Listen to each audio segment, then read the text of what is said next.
মৃত্যুর সময় আমার মা আমাকে একটা চিঠি দিয়ে বলেছিলেন, সজীব এই চিঠিটা তোর কাছে রেখে দে বাবা, আমার মৃত্যুর কিছুদিন পরে পড়িস, এর মধ্যে তোর বাবার আর আমার জীবনের কিছু গোপন কথা লেখা আছে, বেঁচে থাকতে সেগুলো বলার সাহস পাইনি তোর কাছে, তাই চিঠিতে লিখে দিয়ে গেলাম। আমি জানি তুই চিঠি পড়ার পরে আমাকে হয়তো ঘৃণা করবি, কিন্তু পৃথিবীতে এমন সত্য কথাগুলো তোর জানা দরকার, তাই লিখে দিতে বাধ্য হলাম। তবে চিঠিটা পড়া না পড়া সম্পূর্ণ তোর নিজের ইচ্ছে, জোর করব না।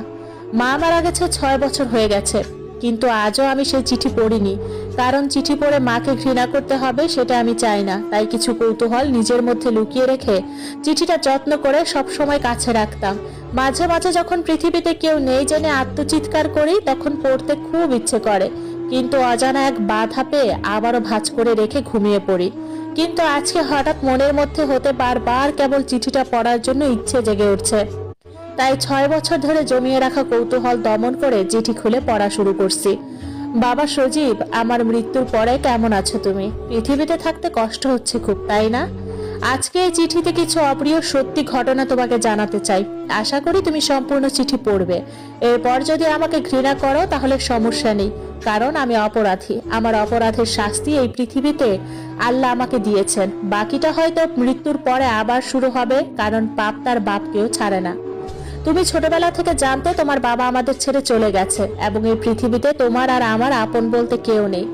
আসলে কথাটা সত্যি নয়, তোমার বাবা আমাদের ছেড়ে চলে যায়নি, বরং আমি তোমাকে নিয়ে তোমার বাবাকে ছেড়ে চলে এসেছিলাম। তোমার দাদার বংশে ও নানার বংশের অস্তিত্ব আছে, কিন্তু আমার করা ভুলের জন্য আজকে তোমার জীবনটা এলোমেলো।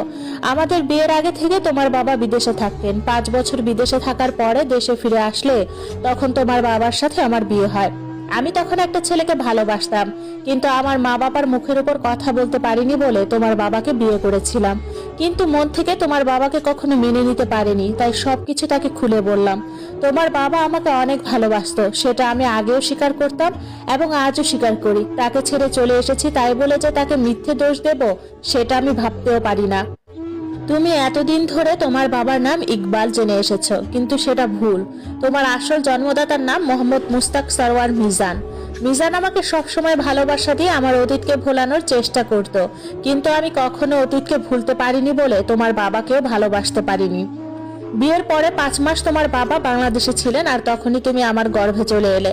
তোমার জন্মের আগমন বার্তা তোমার বাবা দেশে থাকতে শুনে গেছেন, তবে আমি তখন তোমাকে জন্ম দিতে চাই নাই, কারণ আমি অন্য কাউকে ভালোবাসি। তাই আমি তোমার বাবা মিজানের সন্তানের জননী হতে চাইনি, কিন্তু তোমার বাবা ইচ্ছে করে তোমাকে পৃথিবীতে আনতে চেয়েছে, কারণ তার ধারণা ছিল যে একটা সন্তান হলে আমি স্বাভাবিকভাবে সংসার করব, কিন্তু আমি স্বাভাবিক হতে পারি নাই। তোমার জন্ম হয়েছিল তোমার দাদা বাড়িতেই, তখন তোমার দাদি জীবিত ছিল, কিন্তু দাদা মৃত কবরবাসী। আমি কিন্তু তোমাকে নষ্ট করার জন্য অনেক চেষ্টা করছি, কিন্তু তুমিও শপথ করেছিলে হয়তো যে তুমি পৃথিবীতে আসবেই, তাই বারবার বিভিন্ন ওষুধ খাবার পরেও তোমাকে নষ্ট করতে পারি নাই। তোমার জন্মের পরে আমি তোমাকে দেখে অনেক খুশি হলাম। প্রথমে ভেবেছিলাম তোমাকে তোমার দাদির কাছে ফেলে রেখে আমি আমার পছন্দের মানুষের সাথে পালিয়ে বিয়ে করব, কিন্তু তোমার মুখের দিকে তাকিয়ে সেটা আর করতে পারি নাই। তোমার বয়স যখন 11 মাস, তখন তোমাকে নিয়ে আমি আমার নিজের ব্যবহৃত গহনাপত্র এবং তোমার বাবার পাঠানো অনেকগুলো টাকা নিয়ে পছন্দের মানুষের হাত ধরে এই ঢাকা শহরে চলে আসলাম। মিরপুরের জনতা হাউজিং এর মধ্যে একটা 1 রুমের বাসা ভাড়া করে আমরা থাকতে শুরু করলাম। তোমার বাবা সহ পৃথিবীর সকল পরিচিত মানুষের সাথে আমি যোগাযোগ বন্ধ করে দিলাম। এর ঠিক 7 মাস পরে, তখন তোমার বয়স ছিল 18 মাস, আমার পেটের মধ্যে প্রচুর ব্যথা করত, আর হঠাৎ হঠাৎ করে ব্যথায় অজ্ঞান হয়ে পড়তাম। আমাকে হাসপাতালে ভর্তি করা হলো। ডাক্তার সবকিছু পরীক্ষা নিরীক্ষার পরে বললেন আমার পেটের মধ্যে ছোট্ট একটা ক্যান্সার সৃষ্টি হয়েছে, কিন্তু ভয়ের কিছু নেই, কারণ অপারেশন করলেই রোগী সুস্থ হয়ে যাবে, তবে কিছু টাকা খরচ করতে হবে। আমার কাছে টাকা অবশিষ্ট ছিল না।